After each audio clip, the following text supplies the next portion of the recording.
오늘 제목을 따라합니다. 그래서 예수. 제목이 조금 난해하죠. 그래서 예수. 모든 결론에 그래서 어떻다는 거죠? 예수님이 우리의 답이시다 이 말입니다. 그래서 예수님께로 가야 된다는 겁니다. 오늘도 이 말씀을 통해서 큰 은혜와 또 도전이 여러분 가운데 있기를 주님의 이름으로 축복합니다. 사랑하는 성도 여러분, 오늘 우리는 모든 세대가 함께 한 자리에 모여 하나님 앞에 나와 삼위 하나님을 예배합니다. 이 귀한 시간에 우리 각자의 삶을 향한 주님의 세밀한 음성을 듣게 되기를 소망합니다. 제가 이 설교문들을 가지고서 이 내용 중에 어떤 청소년들, 요즘 또 아이들이 쓰는 언어들로 한번 바꿔봐라 이렇게 제가 챗GPT한테 물어봤더니 베드로가 지금 겪고 있는 오늘 본문 속에 겪고 있는 이 상황을 두 글자로 이렇게 이야기해 주더라고요. 현타, 이렇게 이야기해요. 현타. 베드로가 지금 현실 자각 타임을 겪고 있다 이렇게 이야기했습니다. 현실 자각 타임, 현타가 뭐냐면 내가 기대한 것이 있는데 그것과 내 지금 현실이 너무 차이가 나는 것이죠. 기대한 것이 현실 속에서 이루어지지 않았을 때 찾아오는 아주 허무한 감정을 요즘 학생들은 현타라 그렇게 부른다는 것이죠. 밤을 새워서 시험 공부를 했는데 결과가 미치지 못하면 어떻게 되죠? 100점 맞아야 되는데 50점밖에 안 나왔어요. 그러면 현타가 오는 것이죠. 좋은 관계를 위해서 애썼지만 오히려 오해가 쌓일 때 현타가 오는 것입니다. 더 나은 내일을 위해서 쉼없이 우리가 달려왔지만 내가 여전히 제자리 걸음을 하고 있는 것 같을 때, 하나도 내 삶이 나아진 것 같지 않을 때, 그때 현실 자각 타임이 온다는 거예요. 우리는 문득 이런 감정에 종종 휩싸일 때가 참 많은 것 같습니다. 내가 지금 뭘 위해서 이렇게 애를 쓰고 있지? 하는 깊은 허탈감이 몰려옵니다. 오늘 본문에 등장하는 베드로가 바로 그 지독한 허무함의 한 복판에 지금 서 있었습니다. 그는 갈릴리 호수에서 업으로 평생을 보낸 그 분야의 최고의 전문가였습니다. 이 최고의 전문가가 요즘 애들은 뭐라고 부르냐 제가 또 물어봤어요. 우리 뭐라고 할까요? 만렙이래요. 만렙. 한번 따라해볼까요? 만렙. 가득 찰 만자 레벨 랩자 해가지고요. 게임할 때 레벨이 이제 더 이상 올라갈 지경이 없는 그런 레벨 소유자가 만렙 소유자 그렇게 이야기하대요. 오늘 베드로는 고기잡이계에 있어서 뭐라고요? 우리 친구들 뭐라고요? 만렙이라 만렙. 우리 수원이 만렙 알죠? 다 애들은 다 알고 있어요. 그래서 베드로는 고기잡이계의 만렙이었다는 것입니다. 누구보다도 물때를 잘 알고 그물이 어디로 가야 하는지, 어느 깊이에 그물을 던져야 되는지 너무나 잘 알고 있습니다. 그런데 그날 밤 그는 자신의 모든 경험과 지식과 모든 힘을 다 총동원해서 고기잡이를 했습니다마는 그러나 물고기를 잡았어요? 못 잡았어요? 예, 못 잡았어요. 누가 얘기했어요? 한 마리도 못 잡았어요. 너무 대답을 잘해가지고 목사님 나중에 상품권을 줘야 되겠어요. 예. 여러분, 베드로는 처참할 정도로 그의 만렙 기술을 가지고서 물고기를 잡았는데 처참할 정도로 한 마리의 물고기도 잡지 못하는 텅 빈 그물만 밤새 건져 올리는 그런 허무함을 경험하고, 그리고 이제 밤이 지나고 아침이 된 것입니다. 여러분, 어쩜 우리의 삶의 모습도 이와 같을 때가 많습니다. 좋은 성적을 원하고 좋은 진로를 원하고 또 안정된 직장을 원하고 세상이 말하는 성공을 우리는 원합니다. 그래서 이런 것들을 얻기 위한 물고기를 우리가 잡기 위해서 끊임없이 노력이라는 그물을 우리가 던집니다. 하지만 그 치열한 노력의 끝에 마주대하게 되는 것이 늘 만족과 행복만이 아닙니다. 오히려 더 큰 공허함, 이것이 정말 내가 원했던 삶인가 하는 근본적인 질문 앞에 우리는 설 때가 종종 있는 것이죠. 바로 그 지친 이 실패의 새벽, 내 모든 수고가 무너져 내린 그 자리에 오늘 예수님께서 찾아오신 겁니다. 그리고 우리에게 빈 그물을 채워주러 오신 것이 아니라 우리 인생 자체를 가장 가치 있는 것으로 채워지기 위해서 만나러 오신 것이죠. 밤새 작업으로 지쳐있던, 그래서 그물을 씻고 그물을 손질하고 있던 이 베드로에게 예수님께서 오셔서 그의 배에 오르십니다. 그리고 배를 잠시 바다에서 떨어지게 하고 난 다음에 배를 강단 삼아서 사람들에게 하나님의 말씀을 가르치기 시작했습니다. 말씀을 마치신 예수님은 베드로에게 그의 상식으로는 도저히 이해할 수 없는 제안 하나를 베드로에게 던지고 있는데 그 제안이 뭐죠? 깊은 데로 가서 그물을 내려 고기를 잡으라는 이야기예요. 여러분, 이 말은 전문가인 베드로에게 있어서는 너무나 터무니없는 이야기입니다. 갈릴리 어부라면 누구나 사는 상식이 뭐냐면 물고기는 아침에 잡아야 돼요? 밤에 잡아야 돼요? 밤에 잡아야 돼요. 물고기는 밤에 잡아야 됩니다. 그리고 얕은 물가에서 활동한다는 것을 이 갈릴리에 있는 어부들은 너무나 잘 알고 있어요. 밤에 얕은 물가에서. 그런데 오늘 예수님께서는 뭐라고 합니까? 아침에, 해가 지금 떠 있는 이 아침에, 그리고 깊은 물에 가서 물고기를 잡으라고 이야기하는 것이죠. 여러분, 베드로의 마음속에 예수님에 대해서 어떤 생각이 들었을까요? 여러분, 예수님의 직업이 뭔지 아시죠? 목수잖아요, 목수. 베드로는 어부고. 그러니까 베드로 생각에는 아마도 그런 생각이 들 수 있습니다. 예수님, 저분이 목수니까 몰라서 지금 그런 이야기를 하는 것이지. 저분 이야기 들었다가 내가 괜히 시간 낭비할 수밖에 없겠구나. 그런 생각이 베드로 마음속에 충분히 들 수 있습니다. 그런데 예수님이 던진 이 질문은요, 그의 인생에 너무나도 중요한 대전환점이 됩니다. 여러분, 베드로의 삶을 결정짓는 대전환점이 오늘 본문의 이야기인 거예요. 여러분 인생 가운데 내가 텅 빈 그물을 내가 건져 올렸을 때, 그때 여러분 인생의 전환점이 될 수 있습니다. 내가 크게 실패했을 때 여러분 인생의 전환점이 될 수 있습니다. 그런데 그 전환점이 되는 이 말씀이 베드로에게는 너무나 합리적이지도 않고 비이성적인 그런 이야기들로 들려진 것이죠. 그러나 베드로는 그 예수님의 그 말씀을 듣고 이것이 어쩌면 내 인생에 뭔가 내가 경험했던 것과 또 다른 어떤 것을 경험하게 하시려는 하나님의 뜻이 있을까? 어쩌면 그런 생각이 있었는지 모르겠습니다만은 오늘 베드로는 예수님의 말을 듣기로 결정합니다. 이 베드로의 배의 선장은 베드로 자신이었지만 이제 예수님의 말씀을 듣고 베드로는 그 배의 선장으로 누구를 지금 모시는 거죠? 예수님을 모시게 된 것이죠.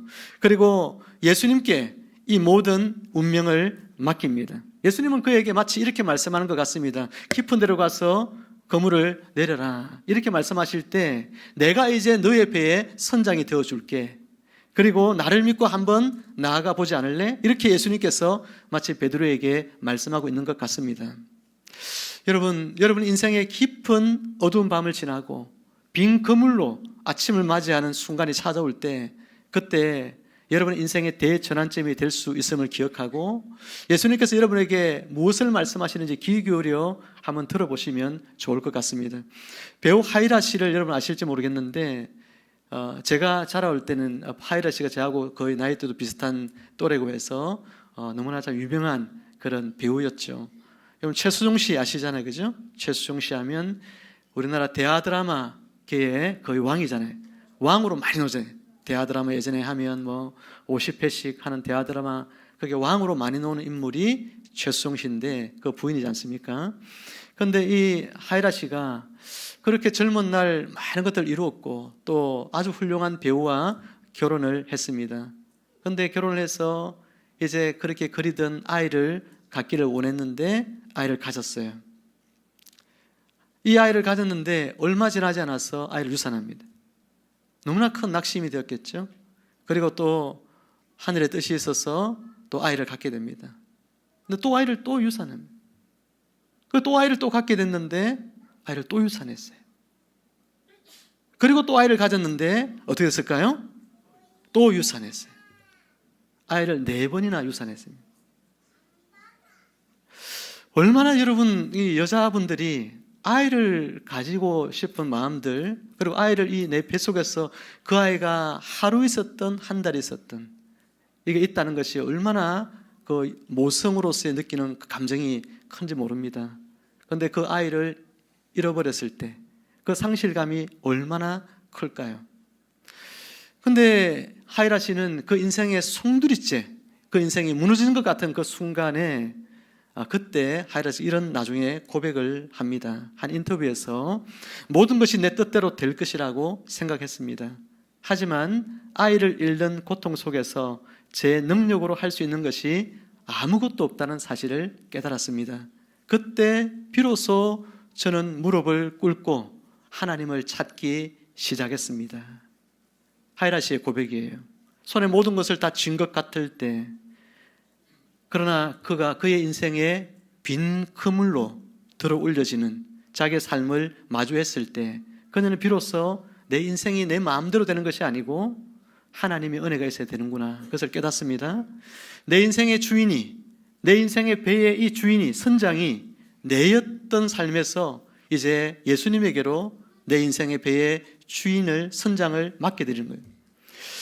이 배의 선장은 주님이십니다. 내 인생의 주인은 주님이십니다. 그 고백을 하고 예수님을 오늘 그녀의 삶의 주인으로 모시고 그녀의 인생의 선장으로 모셔서 그의 인생이라는 배를 예수님께서 선장이 되셔서 그 거친 항로를 이제 운행하고 나가시도록 맡겨드릴 때 그녀에게는 하나님이 베푸시는 놀라운 축복을 그녀는 정말 경험하게 되어진 것이죠. 사랑하는 성도 여러분, 물어볼까요? 오늘 여러분이 몰고 있는 배가 있다면, 그것이 여러분의 인생이라는 배라고 한다면 그 배에 지금 누가 선장이 되어서 여러분 인생의 배를 운전하고 있습니까?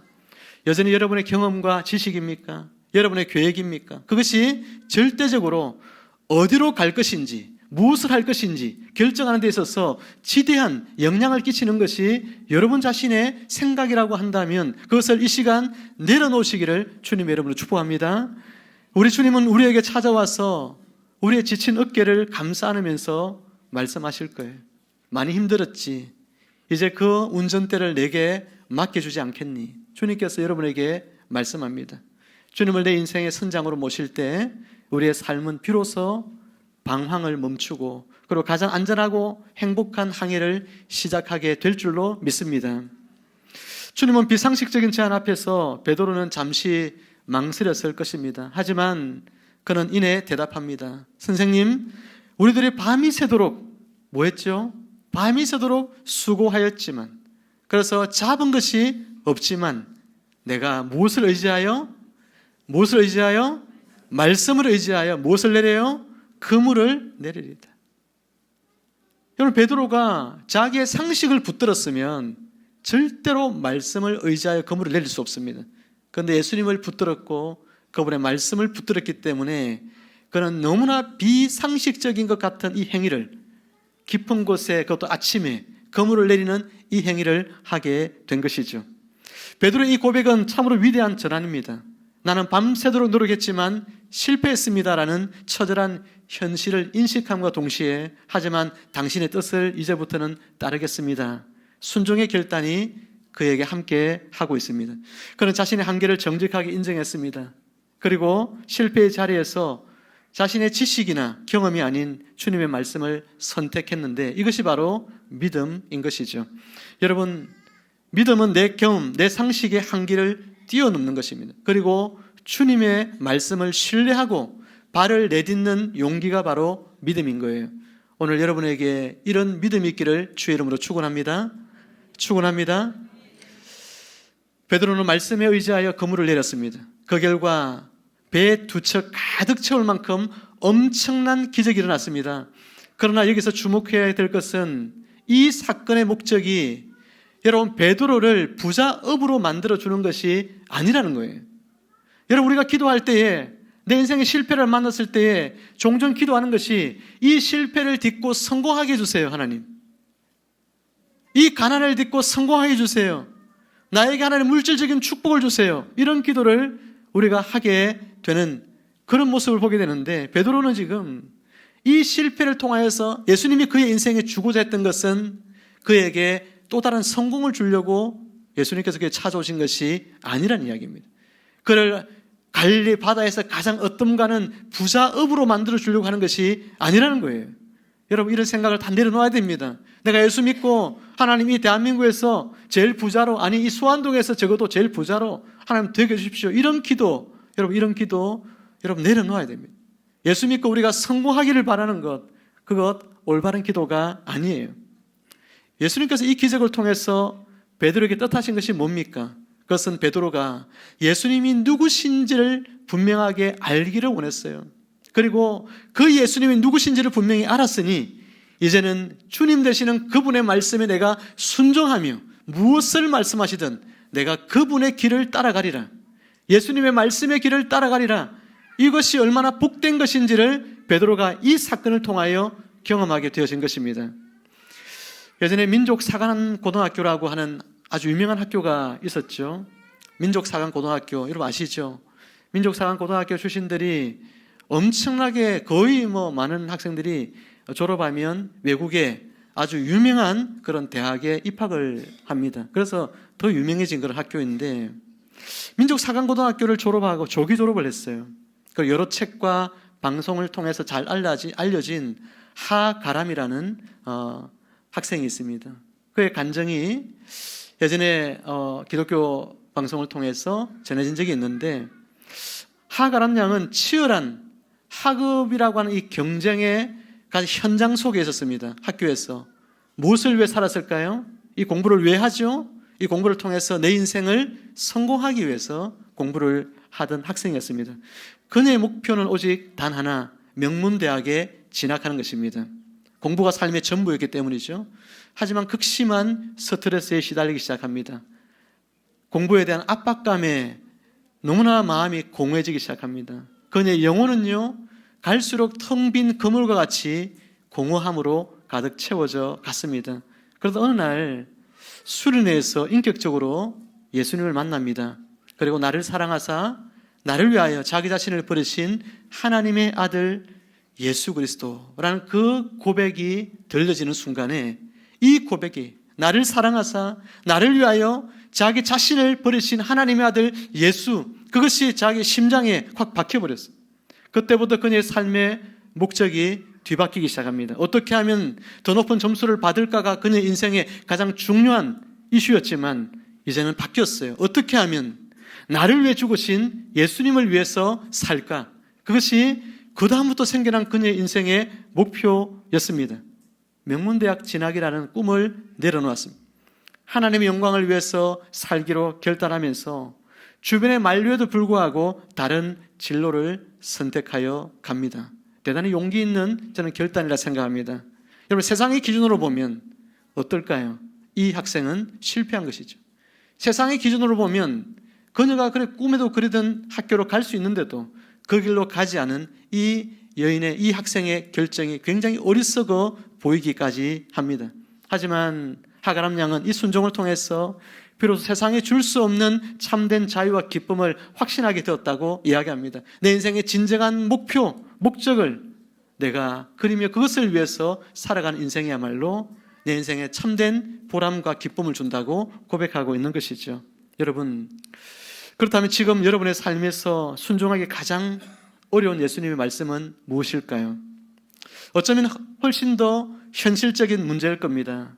학생들에게는 나를 대놓고 무시하는 친구들이 SNS에서 여러분 자신을 저격할 때에 그 친구들을 미워하지 않고 그들을 위해서 내가 축복기도 한다는 것, 그것을 너무 힘들어하겠죠. 그게 현실적으로 참 어려운 일들입니다. SNS상에서 요즘 학교에 보면 왕따를 시킬 때도 카톡 감옥이라고 여러분 아시죠? 카톡 감옥. 애 하나를 갖다가 카톡방에 초대합니다. 그리고 단체로 그 아이를 집단 괴롭히는 거예요. 빠져나가면 또 불러다가 카톡방에 초대해가지고 또 괴롭히는 겁니다. 그 괴롭힘이 끝이 나지 않거든요. 그런 정도는 아닐지라도 많은 학생들이 SNS상에서 왕따를 당하고 또 은근히 친구를 갖다가 미워하는 이런 것들 때문에 아주 많은 상처를 받고 있습니다. 예수님께서는 우리에게 사랑하라고, 용서하라고, 원수를 위해서도 기도하라고 말씀하시지만 사실 우리 현실의 문제는 원수 정도가 아니라도 우리가 누군가를 용서하고 사랑하고 산다는 것이 참 쉽지 않은 것 같습니다. 어른들에게는 직장에서 내 공을 가로채고 교묘하게 나를 험담하는 동료를 향해서 똑같이 험담해주고 갚아주고 싶은 그런 마음이 들 것입니다. 대학교에서는 논문을 썼는데 교수님이 그 학생의 논문을 가로채는 일들이 허다하게 일어나는 일들입니다. 그런 교수를 위해서 내가 그를 사랑으로 대할 수 있을까? 참 거의 불가능에 가까운 일들이지요. 또 시험 시간에 금쪽 같은 학생들에게, 그죠? 스터디 카페에 가서 시험 기간에 공부해야 될, 스터디 카페에서 공부해야 될 그 시간에 주일 예배의 자리를 선택하는 것, 그것도 참 쉬운 일이 아닙니다. 이 예배드리는 1시간 왔다 갔다 하면 2시간, 그 시간이면 수학 문제 몇 문제는 더 풀 수 있을 텐데, 경쟁하고 있는 친구들은 지금 이 시간에 한창 공부하고 있을 텐데, 그런 생각이 떠올라서, 그죠? 내가 예배를 자리를 선택한다는 것이 어떤 친구들에게는 참 어려운 결단이 되는 그런 것도 있겠죠. 또 어른들에게는 치솟는 물가에 당장 다음 달에 생활비가 걱정이 되는 분도 있을 겁니다. 그럼에도 불구하고 정직하게 하나님 앞에 내가 11조를 드린다는 것, 그리고 그것을 통해서 어려운 이웃을 향해 사랑의 손길을 편다는 것, 이 결단이 참 쉬운 것이 아니죠. 많은 유혹들이 우리 가운데 다가옵니다. 세상의 계산법으로 보면 참 바보 같은 그런 짓이죠. 교회에 헌금을 하는 것보다 너의 가정을 돌보는 것이 더 낫지 않니라고 사단은 우리에게 속삭일 것입니다. 또 내 모든 것을 쏟아부어서 준비한 발표나 대회를 망쳤을 때, 예상치 못한 질병의 진단을 받았을 때, 자녀의 문제로 속이 새까맣게 타들어갈 때, 그 순간에도 여러분 항상 기뻐하라, 쉬지 말고 기도하라, 범사에 감사하라, 주님 말씀하셨는데, 성경은 말씀하는데 이 말씀을 따라 내가 감사할 수 있을까? 이런 순간에도 내가 감사할 수 있을까? 그것을 결단한다는 것이, 그 믿음이 참 쉬운 것은 아닙니다. 잘 이해되지 않고 감정적으로 받아들일 수 없는 그런 말씀들이 우리 성경을 듣고 또 성경 읽다 보면 참 많은 내용들이 그런 게 나와요. 여러분 현실 세계 속에서 나로 하여금 그 말씀대로 순종하고 살지 못하게 하는 여러분의 현실이 그 말씀을 배쳐가고 그 말씀을 따라가기를 주저하게 만드는 그 일들이 사실은 참 많이 있는 거예요. 오늘 베드로에게 그랬던 거 아닙니까? 깊은 데로 가서 그물을 내리라 하는 이 주님의 말씀이 도무지 상식으로 받아들일 수 없는 그런 말씀이에요. 이해되지도 않는데 받아들일 수 없는 말씀이에요. 절대로 불가능한 일이에요. 되지 않는 일이에요. 이 낮에, 이 아침에 깊은 데 내려가서 물고기를 잡기 위해서 그물을 던진다? 절대로 자기 경험상 한 번도 될 수 없는 일인데, 그런데 주님이 말씀하시니까 그 말씀 앞에 베드로는 어떻게 합니까? 순종한다는 거예요. 이게 믿음이라는 거예요. 내 상식과 맞지 않지만 주님이 말씀하시니까 내가 그 말씀을 따르기로 결정하는 것. 여러분의 생각에는 도저히 내가 따를 수 없지만, 그러나 주님이 우리에게 말씀하시니까 내가 따르기로 결심하는 것, 이것이 바로 믿음이라는 것입니다. 베드로는 오늘 이렇게 고백합니다. 주님, 제 생각과 경험으로는 이건 완전히 손해고 바보 같은 짓 같습니다. 하지만 제 생각을 내려놓습니다. 딱 한 번만 더 주님의 말씀을 믿어보겠습니다. 말씀이 의지하여 제 순종의 그물을 던져보겠습니다 라고 베드로가 믿음으로 고백하면서 그리고 깊은 데로 나아가기 시작한 거예요. 상상할 수 없는 기적 앞에서 베드로는 어떤 반응을 보일까요? 자기의 상식으로는 한 마리의 물고기도 잡혀서는 안 되는데 예수님 말씀을 들었더니 엄청난 물고기가 잡혀 올라왔습니다. 이 놀라운 기적을 여러분이 경험하면 어떻게 될까요? 여러분 엄청난 실패를 경험하고 그 다음날 정반대의 엄청난 성공을 여러분이 경험하게 되면 그 첫 반응이 여러분 어떨까요? 우와 이러지 않겠습니까? 이렇게 물고기가 많이 잡히다니 와 이러면서 나는 이제 부자가 됐다 이렇게 생각이 들지 않겠어요? 물고기 세느라고 아마 어떤 분은 정신이 없을 거예요. 몇 마리야 도대체 이게 이러면서. 그렇죠? 베드로가 오늘 성경에 보면 물고기 세고 있는 모습이 나오나요? 안 나오죠. 이거 팔면 얼마나 될까? 베드로가 생각했을까요? 아니에요.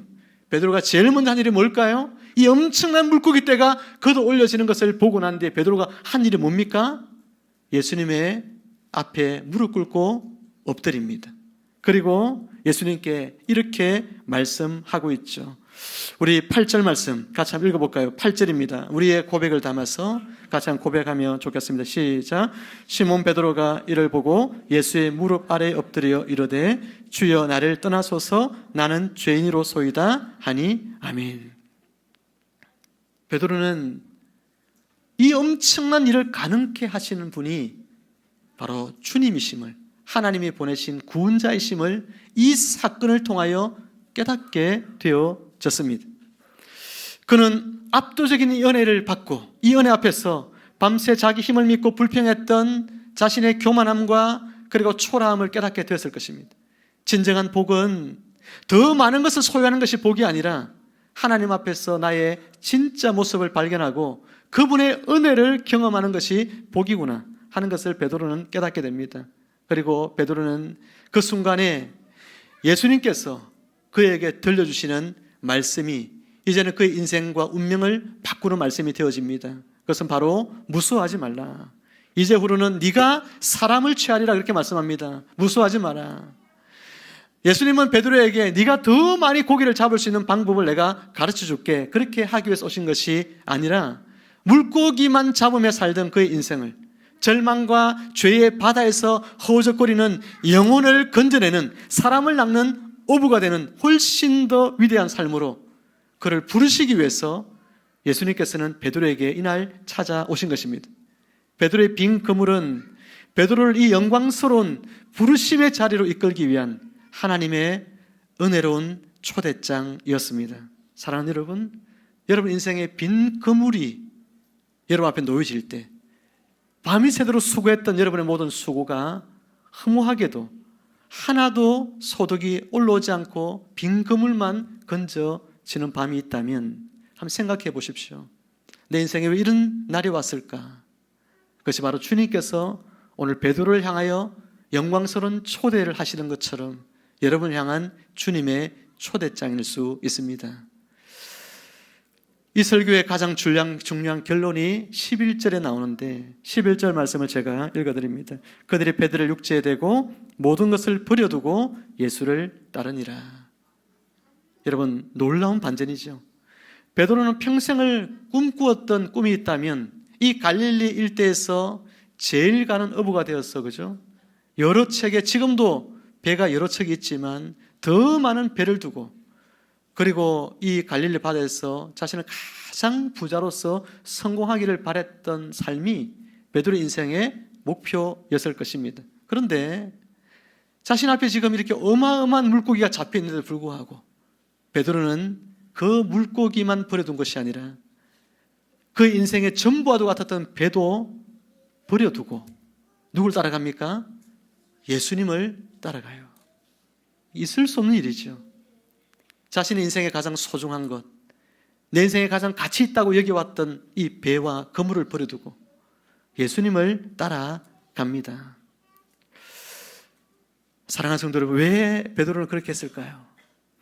방금 잡은 물고기 때보다도 예수님 한 분이 비교할 수 없이 더 귀하고 더 가치롭다는 것을 베드로는 이 사건을 통하여서 깨달았기 때문입니다. 그 인생에서 가장 소중한 보물은 이제 가득 차 있는 물고기가 아니라 예수님 자체가 되어진 것이죠.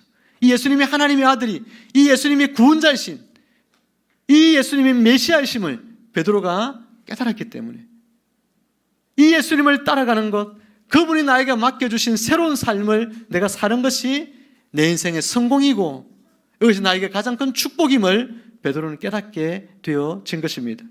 사랑하는 여러분, 이제 말씀을 맺습니다. 오늘 우리는 빈 그물로 가득했던 베드로의 절망의 밤이 그 인생에서 가장 가치 있는 분을 발견하는 영광의 아침으로 바뀌는 것을 보았습니다. 그의 인생이 바뀐 이유는 성공의 비결을 배워서가 아닙니다. 바로 예수님을 만났기 때문입니다. 예수님이 얼마나 존귀하고 놀라운 분이신지를 알게 되었기 때문입니다. 우리의 삶은 수많은 질문으로 가득합니다. 왜 이렇게 힘들까? 무엇을 위해 살아야 할까? 어떻게 해야 행복할 수 있을까? 여러분 그런 질문들 다 하고 있죠. 여러분 무엇을 하고 살아야 되지? 어떻게 해야 내 삶이 행복할 수 있을까? 여러분 다 그런 고민을 하시잖아요.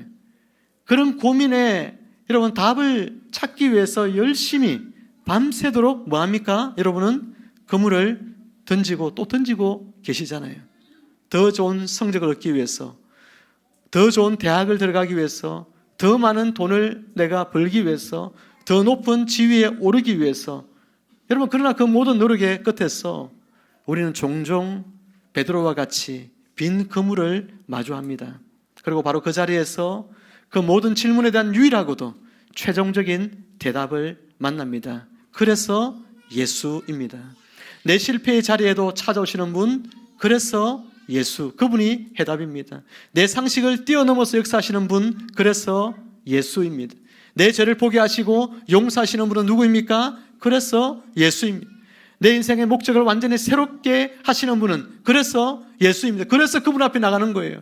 마침내 내 평생 추구했던 그 모든 것을 버려둘 만큼 비교할 수 없이 존귀하신 분이 계시기 때문에 나는 지금 이 모든 배와 그물을 버려두고 누구에게 가는 거예요?